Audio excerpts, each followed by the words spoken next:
Hello बच्चों, कैसे हो आप। चलिए आज हम क्वाड्रेटिक इक्वेशन चैप्टर स्टार्ट करते हैं। ठीक है, वैसे मैं आपको इसके बारे में पहले भी थोड़ा सा बता चुका हूँ, तो आप इससे फैमिलियर पहले से ही हैं क्या होती क्वाड्रेटिक इक्वेशन, है ना। चलो कुछ पॉइंट्स पढ़ते हैं तो समझ आएगा। क्वाड्रेटिक इक्वेशन मतलब क्या, जिसकी हाईएस्ट पावर 2 हो।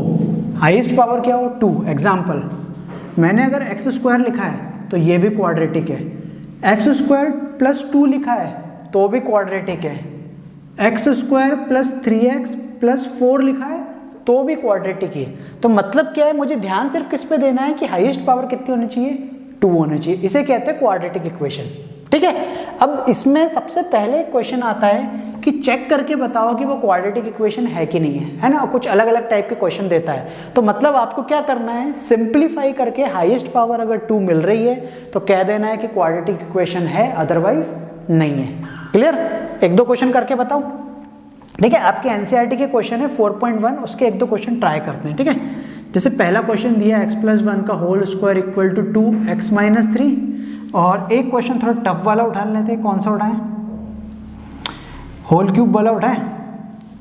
x³ minus 4x² minus x+1 equal to x-2 का होल क्यूब। ये सबसे आखिरी क्वेश्चन होगा पहली एक्सरसाइज का, है ना। चलो देखो, दोनों टाइप के समझाता हूँ करना क्या है। अब इसमें आपको सिंप्लीफाई करना, ब्रैकेट खोलना, फॉर्मूले लगाना, ये अगर छोटी क्लासों में सीखा है तभी आपको बनेगा अच्छे से। ठीक है, नहीं तो प्रॉब्लम आएगी। आता कितने मार्क्स का, एक आध नंबर में आता है। ठीक है, ज़्यादा टेंशन लेने की जरूरत नहीं है। चलो इसमें a प्लस बी का होल स्क्वायर लगा सकते हैं। a² plus 2ab plus b², ये है a और ये क्या है b। रखें इतने से पार्ट में, इसमें तो रखेंगे नहीं। तो x² प्लस 2 इंटू a मतलब x इंटू b मतलब 1 प्लस b² मतलब 1 का स्क्वायर इक्वल में यहाँ पे क्या कर सकते हैं, हम सिंप्लीफाई करने के लिए ब्रैकेट खोलना है। तो 2x माइनस 2 3 जा 6। चलो इसको सॉल्व करते हैं। यहाँ आ जाएगा 2x plus 1 equal to 2x minus 6। अब तुम एक चीज़ देखो, समझना, थोड़ा दिमाग लगाना है। ठीक है, ज़्यादा सोचना मत। तुम इस पूरे में देखो, तुम्हें हाईएस्ट पावर 2 मिल रही है ना। तुम बचे हुए को सॉल्व कर भी दो तो भी तो ये हटेगा नहीं ना, क्योंकि इसके जैसा एक एक्स्ट्रा नहीं है। मतलब इस साइड कहीं पे ऐसा होता है प्लस का x², तो तुम क्या बोलते कि भाई ये और ये कट जाएंगे, बट यहाँ पे नहीं है। तो इसका मतलब ये क्वाड्रेटिक इक्वेशन होगी। फिर भी सिंप्लीफाई करना है तो आप कर सकते हो, इन दोनों को उठा के इधर ले आओ। ये ऐसे ही रहेंगे, ये इधर आके माइनस में, ये इधर आके प्लस में, ये कट गया। तो x², 1 और 6 कितना हो जाएगा, 7। तो हाँ भाई, ये क्वाड्रेटिक इक्वेशन होगी। ठीक है, इसको सॉल्व करें। x³ minus 4x² minus x plus 1 कुछ नहीं हो सकता क्योंकि सबकी पावर सेम नहीं है। यहाँ a माइनस बी का होल क्यूब लगेगा। फॉर्मूला क्या होता है, a³ minus b³ minus 3a² minus 3ab², यही होता है, पढ़ा होगा छोटी क्लास में। तो a मतलब x और b मतलब 2, रख दें इसमें, पुट करें। a³ मतलब x³ माइनस 2 का क्यूब माइनस 3 इंटू a² मतलब x² into 2 minus 3 into a मतलब x इंटू b मतलब 2 का स्क्वायर। ठीक है, इसको कुछ नहीं कर रहे भाई, वैसे ही चल रहा है ये। इसको सॉल्व करते हैं। x³, 2 2 जा 4, 4 2 जा 8, 3 2 जा 6 x², ये 2 2 जा 4 होगा, 4 3 जा 12x। अब यहाँ क्या क्या हो सकता है, ये x³ वगैरह वाले इन सबको उठा के क्या कर दो, लेफ्ट में शिफ्ट कर दो। जब भी आप सिंप्लीफाई करोगे ना तो राइट में जो भी दिए उनको उठा के इधर शिफ्ट करो और साइन चेंज कर दो उनके। ये माइनस प्लस में हो जाएगा, ये प्लस में हो जाएगा, ये माइनस भी प्लस में हो जाएगा। एक सेकेंड, यहाँ लास्ट में प्लस आता है तो ये इधर आके माइनस हो जाएगा। इसको कट कर दें।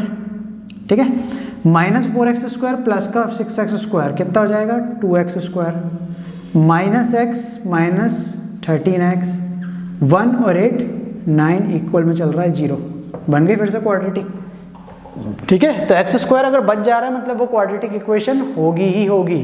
तो आपको इन्हीं बातों का ध्यान रखना है। ठीक है, अभी वर्ड प्रॉब्लम नहीं करवा रहा हूँ मैं क्या करवा रहा हूँ, आपको छोटे छोटे टॉपिक कवर करवा रहा हूँ पहले। ठीक है, पहले इजी चीज़ें हो जाए ना, फिर अपन टफनेस की ओर बढ़ेंगे। ठीक है, अब मैं आपको सिखाता हूँ फैक्टराइजेशन। ठीक है, हमको कुछ क्वेश्चन दिए एनसीईआरटी में सेकंड एक्सरसाइज में फैक्टराइजेशन के, तो मैं कुछ क्वेश्चंस कवर करने की कोशिश करता हूँ। ठीक है, एक्सरसाइज 4.2 टॉपिक क्या है? फैक्टराइजेशन। अभी मैंने क्या समझाया? क्वाड्रेटिक इक्वेशन सिंप्लीफाई करके कैसे निकाली जाती है। अब हम फैक्टराइजेशन देखते हैं, ठीक है। तो पहला क्वेश्चन दिया है x square minus 3x minus 10 equal to 0, और एक उठा लेते हैं अपन लोग रूट वाला भी। 2x square plus 7x plus 5 root 2 equal to 0। चलो अब समझना ध्यान से, ये पहले भी सीखा है अपन ने। अपन क्या करते थे, फर्स्ट का जो नंबर है, यहाँ क्वेश्चन दिया था 1, और इस लास्ट वाले को क्या करते थे, मल्टीप्लाई करते थे और 10 का टेबल लिखते थे। अब 10 बन जा क्या आया, 10 आया। तो आप 2 5 जा 10 बोल सकते हो, 5 2 जा 10 बोल सकते हो, 10 बन जा 10 बोल सकते हो। इन्हीं दो नंबर को प्लस या माइनस करके बीच वाला नंबर आना चाहिए। तो 2 और 5 आपस में माइनस करेंगे तो कितना आएगा, 3 आएगा।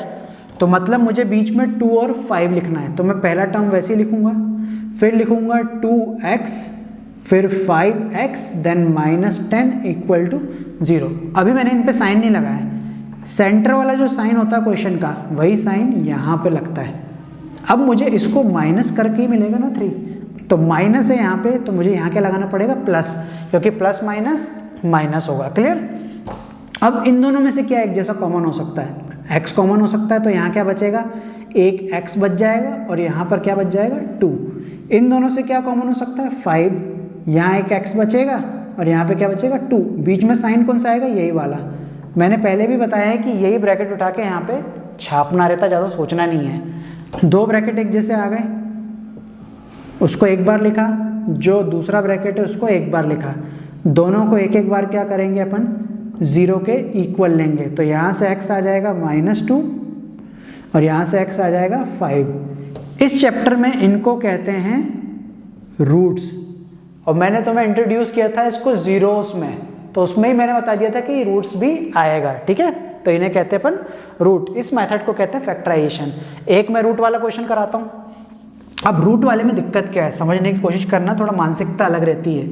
यहाँ मल्टीप्लाई तो करेंगे अपन इन दोनों का तो कितना आ जाएगा 5 रूट टू कितना होता है, √4, और 4 का रूट कितना होता है 2। तो 5 × 2 मतलब मुझे आंसर में क्या मिला 10। तो 10 किसके टेबल में आता है, वही 2 × 5, 5 × 2, 10 × 1। सेंटर में 7 चाहिए, मतलब इन दोनों को मल्टीप्लाई करूं तो 10 आ जाएगा, और प्लस और माइनस करूंगा तो सेंटर वाला 7 आ जाएगा। मतलब मुझे नंबर मिल गए। तो मैं इसको ऐसे ही लिख दूं, फिर मैं लिखूंगा 2x देन या 5x देन ये वाला टर्म वैसे ही। अब यहाँ पे प्लस लगाऊंगा मैं, क्योंकि पूरा क्वेश्चन अगर प्लस में है तो यहाँ माइनस लगाने की जरूरत नहीं है, ठीक है। तो 5 और 2 7। अब यहाँ प्रॉब्लम है कि दोनों में कॉमन क्या है। आप बोलोगे 2, नहीं, ये √2 है ना, तो इसको क्या करूँगा मैं, देखो समझना, मैं 2 को क्या लिख सकता हूँ, √2 × √2। देखो √2 × √2 करोगे तो क्या आएगा √4, और रूट का 4 क्या होता है 2। तो इसका मतलब मैं 2 को क्या लिख सकता हूँ, √2 × √2। इन दोनों में क्या करूँगा, कुछ नहीं करूँगा, ऐसे ही छोड़ूंगा, क्योंकि इन दोनों में कॉमन मिल रहा है। ये मैंने क्यों करा, दोनों में जब तक रूट नहीं आता कॉमन नहीं होता, इसलिए आपको क्या करना है, एक नॉर्मल डिजिट को रूट के फॉर्म में लिखना है। अब इन दोनों से √2 x कॉमन, यहाँ क्या बचेगा x, यहाँ क्या बचेगा √2। इधर से 5 कॉमन, तो अंदर क्या बचेगा x प्लस √2। क्लियर। तो हमारे पास क्या क्या मिला, x प्लस √2 इक्वल टू 0, और दूसरा मिला √2x प्लस 5 इक्वल टू 0। तो यहाँ से आया -√2, और यहाँ से क्या निकल के आएगा, पहले ये उधर माइनस में जाएगा और उसकी अगली स्टेप में डिवाइड में। ये भी हमारे हो गए रूट्स। क्लियर। चलो एक और बता देता हूँ मैं, डिवीज़न में दिया हुआ है हमें थर्ड वाला, ठीक है। तो डिवीज़न वाले में पहले कोशिश क्या करनी है अपने को, उसका जो नीचे वाला पार्ट है उसको किसी तरह हटा दिया जाए। तो मैं क्वेश्चन दिया है 4th नंबर पे, 2x² - x + 1/8 = 0। कैसे हटाएंगे, मैंने आपको सिखाया हुआ है। एलसीएम लेना 3 नंबर का, कैसे लोगे, नीचे जो सबसे बड़ा नंबर है वो लिख दिया। अब इसको और इसके साथ मल्टीप्लाई करना है, क्योंकि वो दोनों के साथ नीचे नहीं है ये वाला नंबर। तो इसको इससे मल्टीप्लाई करूँ तो कितना आएगा 16x²। इसको इससे करूँगा तो 8x, इसको मुझे इससे नहीं करना है क्योंकि ऑलरेडी मेरे पास 8 है, तो मैं इसको ऐसे ही छाप दूंगा।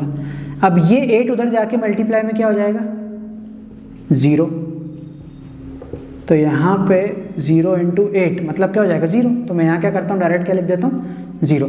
इसको अब मेरे को वही करना है सेम टू सेम, ठीक है, वही मिडिल टर्म स्प्लिट। तो 16 1 जा 16 किस किस टेबल में आ रहा था 4 4 जा 16, 8 2 जा 16, 16 1 जा 16, क्लियर। अब मुझे ऐसा कौन सा नंबर है दोनों में जिनको प्लस या माइनस करके 8 मिल जाए, तो 4 और 4 को ऐड करूंगा तो 8 मिल जाएगा भाई, तो मुझे मिल गया नंबर। यहाँ लिखूंगा 4x + 1 = 0। अब साइन क्या लगेगा, दोनों सेम ही नंबर है, माइनस लगाए तो मैं यहाँ क्या लगाता हूँ, मान लो माइनस, इसमें भी मुझे माइनस ही लगाना पड़ेगा, तभी माइनस माइनस मिलके +8 बनाएगा, है ना, प्लस होगा, साइन नहीं लगेगा। इन दोनों में क्या कॉमन है 4x, तो यहाँ बचेगा 4x - 1। इनमें क्या कॉमन है, जहाँ कुछ कॉमन नहीं वहाँ पे क्या कॉमन लेते हैं 1, यही ब्रैकेट को यहाँ पे छाप दो। अब आपको दो ब्रैकेट मिल गए, 4x - 1 = 0 और दूसरा वाला भी सेम ही मिल गया। तो यहाँ पे 4x = 1 मतलब x = 1/4 और इसका रिजल्ट भी क्या मिल जाएगा, सेम ही मिल जाएगा, क्लियर। तो ये क्या थी अपनी फैक्टराइजेशन मेथड। अब अपन क्या करेंगे, पूरी वर्ड प्रॉब्लम एक साथ कवर करेंगे एक सेपरेट वीडियो में, ठीक है। छोटे छोटे टॉपिक कवर हो गए, अब पूरे एक साथ वर्ड प्रॉब्लम कवर करेंगे अपन कि किस तरीके की वर्ड प्रॉब्लम्स इसमें बनती है, ओके।